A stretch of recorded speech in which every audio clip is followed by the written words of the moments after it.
a friend of mine and I were talking not too long ago, and I asked him the same question that I'm about to ask you. I was wondering if you could help me out with it. From Eckhart Tolle, and the name of the book I believe is called A New Earth. I'll post a picture of it right now. So this is a question, help me out here.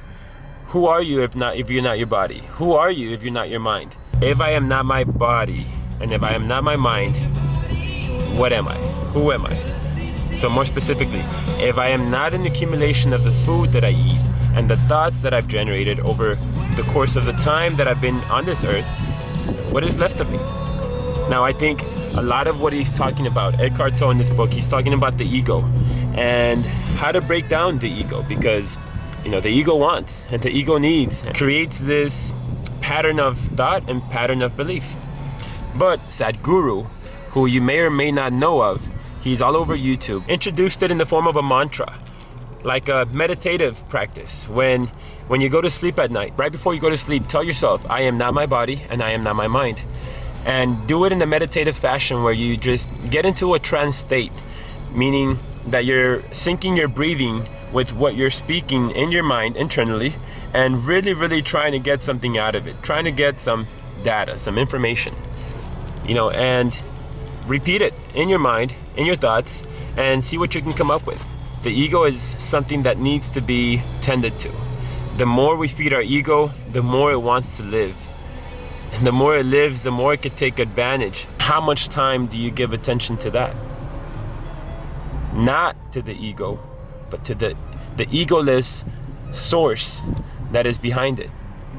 The thinker that thinks, the feeler that feels. Why do you break down your ego? Breaking down the ego is especially beneficial for any of those of you who are trying to gather more about yourself, learn and grow, and it's all going into what's called self-love, self-healing, self-care. I know it's something that helps me whenever I feel like my ego is getting a little too high. It's good to stay grounded. There's nothing wrong with wanting to be somebody, but don't forget who you are, where you came from, where you're going. Who are you? What is the ego? What is when you take the ego away? What is left? And in this book, Eckhart Tolle mentions that what we are is the awareness, the observers. We are the thinkers that think the thoughts. We are the feelers that feel the feelings. And beyond that, what keeps us up at night while we're asleep is that energy. A lot of people call it the soul. Some call it the spirit, consciousness. You can call it what you want. It'll still be there. And that's exactly what I'm trying to help you see. If this video helps you, and if these questions are something you want to meditate on, please seek to find the benefit of it. And if you got questions, let's talk about it. If I don't have the answers, then we can maybe look for them together. And I'll see you on the next video. My daughter's here.